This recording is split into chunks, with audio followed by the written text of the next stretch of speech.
Fala galera, fala guerreiro, você que está estudando aí para o Exame Nacional do Ensino Médio, bom dia, boa tarde, boa noite, boa madrugada para você que não tem hora para estudar, beleza? Um salve aí para você, professor Thiago Baixo, de Geografia aqui do canal no NBR, novamente falando para vocês, um cheirovski aí no sovaco de cada um, que nos curte e que nos compartilha aí pelo Enem, e é isso que a gente pede a priori para você, é que você curta e compartilhe essa aula. Galera, na aula passada, a gente falou sobre a atuação das massas de ar no Brasil no período de verão. E aí a gente destacou a atuação de 3 massas de ar. A MEC, a massa de ar equatorial continental, que atua numa zona de baixa pressão na região amazônica, dispersando chuva e umidade para todo o território nacional, né? Isso inclusive para o Nordeste, que não recebe tanta umidade, mas recebe pouquíssima dessa umidade. O Nordeste, professor, por que mesmo, professor? O Nordeste recebe pouca umidade da Amazônia. 2 fatores. O relevo nordestino não permite que nossa região tem uma fluidez maior de dispersão de umidade e também o fato de nós sermos uma região de alta pressão, ou seja, uma região de dispersão de umidade e não de convergência, né? De divergência de umidade, não de convergência de umidade. Vimos também que essa massa equatorial atlântica ela não atua somente no Nordeste brasileiro, mas atua também na região norte do Brasil, ok? Pelo fato da região norte do Brasil ser uma região de baixa pressão, atrai essa umidade da massa equatorial atlântica para o território amazônico. E vimos também a atuação da massa tropical atlântica na região nordeste, na região sul e sudeste do Brasil, favorecendo aí as chamadas chuvas orográficas, né? E no período também de verão, as chuvas frontais, quando nós temos a atuação de 2 massas de ar chocando-se, no caso a massa tropical atlântica quente e úmida chocando-se com a massa polar atlântica no período de verão, quando ela tenta adentrar, esses ventos frios tentam adentrar o território brasileiro, especialmente pelo litoral. E é exatamente nesse momento da dinâmica climática brasileira que a gente vai começar a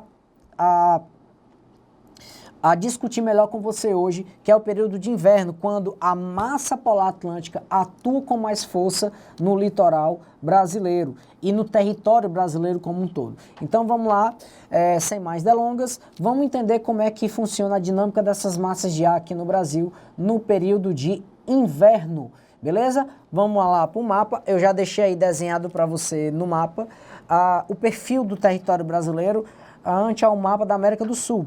Então vamos lá. Galera, eu falei para vocês que no período de verão, a massa polar atlântica ela não tem uma atuação tão relevante no nosso território, por 2 fatores. Primeiro, nós temos uma umidade bastante expressiva decorrente às zonas de baixa pressão atmosférica de espessoros de umidade no território brasileiro, e nós temos a atuação de 3 massas de ar que são quentes e úmidas no território nacional, especificamente 2 massas de ar que atuam com mais força, que é a massa equatorial continental e a massa tropical atlântica.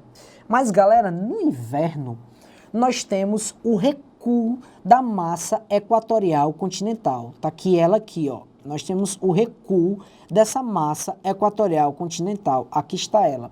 Ela recua. E no momento de recuo dessa massa equatorial continental, nós temos o avanço da massa polar atlântica. Professor, e o que causa o avanço da massa polar atlântica aqui no Brasil no período de inverno? Lembrando, galera, que o período de inverno não é janeiro, não é fevereiro, não é março, nem abril no hemisfério sul. No hemisfério sul, o verão começa no mês de dezembro, mais precisamente entre o dia 20 e 22 de dezembro e vai até o mês de março, entre o dia 19 e o dia 22 de março. Então, exatamente nesse período de janeiro, fevereiro e março, no hemisfério sul nós temos o período de verão. Então, pelo amor de Deus, não confunda chuva com inverno. Chuva aqui no Brasil é sinônimo, chuva no começo do ano aqui no Brasil, especialmente nos 3 primeiros meses, é sinônimo de verão.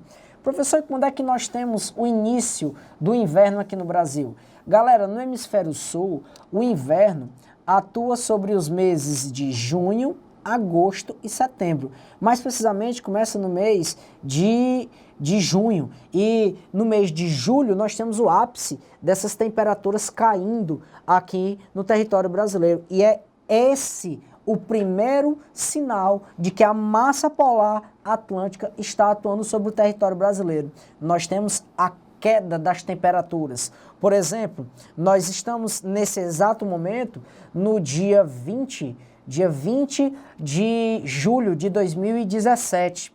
E antes de ontem, Santa Catarina marcou -7, a Serra Gaúcha marcou -7 graus negativos, com sensação térmica de -17. Sensação térmica é aquele frio que você sente na pele, beleza? Então, olha só, um país tropical, um país que está entre trópicos, que está a -7 graus Celsius de temperatura, dada a atuação de uma massa de ar chamada massa polar atlântica. Aqui está ela. A primeira consequência da ação dessa massa de ar polar atlântica é a derrubada das temperaturas em território, especialmente no território sul, sudeste do Brasil. Professor, nós conseguimos sentir a queda dessas temperaturas no Nordeste brasileiro? Galera, muito timidamente. A gente sente a queda de temperatura que aqui no Nordeste ela varia de 2 graus até 3 graus Celsius. Por exemplo, na capital Fortaleza, nós temos uma média no período de verão, outono e no período de primavera que varia de 32 até 37 graus Celsius. Mas no período de inverno, essa temperatura aqui em Fortaleza cai entre 28 e 30 graus Celsius. Então a gente tem uma queda de temperatura significativa, mas não tão sentida como a galera lá no sul do Brasil. Quem mora no sul sabe o que eu estou falando, que vocês aí no sul do Brasil, vocês têm que tirar os agasalhos, os cobertores mais grossos, né? Os cobertores e agasalhos mais densos do guarda-roupa, porque tu não aguenta andar na rua devido à atuação da massa polar atlântica. Professor, beleza, mas a massa polar atlântica tem outro reflexo no território nacional? Tem. Primeiro que essa massa polar, ela adentra, vamos lá para a tela, ela adentra a todo o território nacional. Ela adentra ao território nacional pelos planaltos meridionais do Brasil, chegando até o interior do centro-oeste brasileiro, lembrando que eu estou utilizando a divisão regional do IBGE, do qual o Brasil é dividido em norte, nordeste, centro-oeste, sul e sudeste do Brasil. A massa polar atlântica também entra pelo território brasileiro até a região sul, mas atua sobre o norte do Brasil, mas especificamente até o sul da Amazônia. Professor, como que essa massa de ar, professor, ela sobe até o sul da Amazônia? Galera, aqui, ó, vou apagar aqui para você, nessa região aqui, nós temos relevos muito aplainados, nós temos extensas planícies, ou seja, essa massa de ar polar, ela não vai ter barreiras que impeçam a atuação dessa massa de ar no continente, no território. Ou seja, como o relevo é muito plano, então essa massa de ar ela vai de boa até o sul da Amazônia, provocando um fenômeno que a gente classifica como friagem. Friagem, peraí, professor. Friagem, exatamente. O fenômeno da friagem é ocasionado pela atuação dessa massa polar atlântica que adentra o território brasileiro, especificamente com mais intensidade no sul da Amazônia. Professor, esse é o X da questão? Exato. É aí onde o Enem vai te pegar. O Enem cobra friagem, já cobrou, salvo engano, umas 2 ou foi 3 vezes esse termo friagem. Friagem é ocasionado pela atuação da massa de ar polar atlântica no sul da Amazônia. Nós temos a queda da temperatura nas primeiras horas da manhã. Um frio bastante significativo nas primeiras 2 a 3 horas da manhã. Professor, somente na região amazônica essa massa de ar atua? Claro que não, galera. Além das regiões norte e regiões centrais do Brasil, nós temos, derrubando essas temperaturas, repito, no sul do Brasil nós temos, além de quedas de temperatura, nós temos chuvas constantes no inverno no sul do Brasil. Nós temos a atuação dessa massa de ar na região litorânea. até a zona da mata nordestina. Professor, como assim? A massa de ar polar atlântica, ela atua até a zona da mata nordestina. Vamos lá, galera. Lembra que eu falei para vocês na primeira aula de massa de ar que nós temos aqui no litoral brasileiro altitudes significativas, formação Serra do Mar, no sudeste do Brasil, e aqui no Nordeste nós temos um planalto chamado Planalto da Borborema, Chapada da Borborema. Galera, esses dois relevos, eles também vão servir de fator orográfico para canalizar essa friaca, né?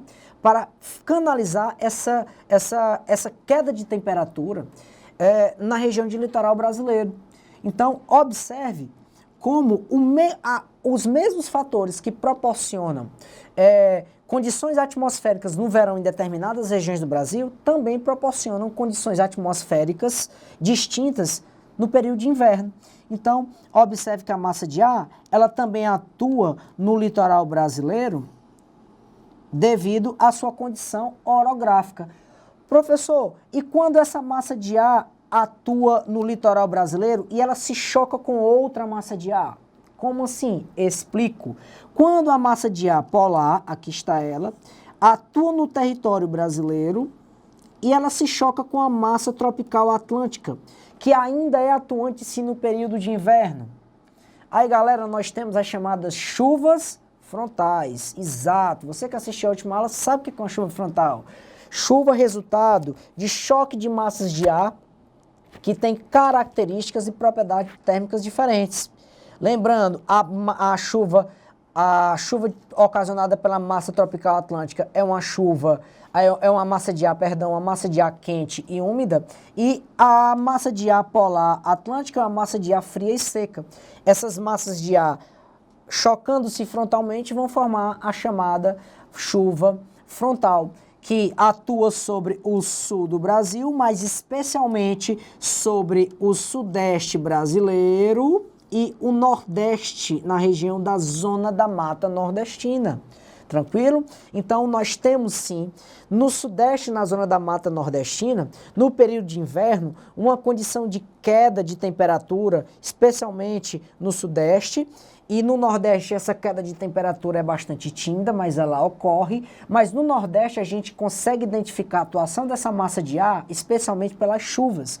Por exemplo, há pouquíssimo tempo atrás, nós tivemos na zona da mata nordestina, entre Alagoas e Sergipe, uma quantidade de chuvas muito acima da média histórica daquela região, provocando enchentes e catástrofes sociais naquela região do Nordeste brasileiro. Então, observe, chuvas em grande quantidade na região nordestina, no período de inverno, ocasionada pela atuação de choques frontais de massas de ar. Massa de ar tropical atlântica que se choca contra uma massa de ar polar atlântica, fria e úmida, contra uma massa de ar quente e úmida. Tranquilo? Uma massa de ar fria e seca, ok? Massa de ar fria e seca, massa polar atlântica, contra uma massa de ar quente e úmida, massa tropical atlântica. Professor, então a massa tropical, ela foge à regra da atuação das outras massas de ar que nós temos aqui no Brasil. Exatamente, galera. Primeiro, ela derruba as temperaturas no território brasileiro, especialmente no sul e sudeste do país, provoca um fenômeno interessante demais e muito abordado no Enem, chamado friagem, na região sul da Amazônia, tranquilo, nas primeiras horas da manhã, e provoca chuvas frontais no Nordeste brasileiro, na região da zona da mata. Tranquilo? Então, observe como ela é uma massa de ar que atua à exceção da regra, as outras massas de ar que nós temos aqui em território nacional. Tranquilo, galera? Então, basicamente, é isso que você tem que saber sobre a atuação dessas massas de ar aqui no Brasil. Eu deixo uma dica para vocês que, a caráter de Enem, é necessário que vocês estudem mais a atuação da massa polar atlântica e o fenômeno friagem na região norte do Brasil, porque o Enem cobra com mais constância. Já os outros vestibulares, especialmente o vestibular da USP, da FUVEST, o vestibular das universidades estaduais aqui do Nordeste do Brasil, o vestibular da UFMJ, né? Aliás, o UFMJ, a Federal do... Aliás, a UFMG, né, perdão, a Federal de Minas Gerais e também a Estadual do Rio de Janeiro, também costuma cobrar mais a atuação das massas de ar no verão. Então, a efeito de Enem, a caráter de Enem, eu aconselho que vocês aprofundem os conhecimentos no fenômeno friagem e a atuação da massa de ar polar atlântica aqui no Brasil. Beleza, galera? Essa é a nossa contribuição para você, daqui no NBR, no assuntos climas do Brasil, especificamente a atuação dessas massas de ar. Então, se você parar para observar, a massa polar atlântica ela é a exceção à regra de atuação das outras massas de ar que nós temos aqui no Brasil. Aí eu pergunto para você, professor, a massa polar atlântica, ela atua sobre uma zona de alta ou baixa pressão atmosférica? Vamos lá. Lembra que eu falei para vocês que a região de alta pressão atmosférica, ela dispersa umidade, né? Lembra que eu falei para vocês? Galera, no período de inverno, nós temos a atuação de uma zona de alta pressão no sul e no sudeste. Essa é a dica quente, tranquilo? Beleza? Então, essa é a dica que a gente dá para você. Esperamos que você tenha compreendido. Qualquer dúvida, deixa aí a dúvida com a gente. E forte abraço, um cheiro no Suvakovsky de todos que nos acompanham aqui no canal no Enem BR. Forte abraço, beijão, tchau, tchau. Falou!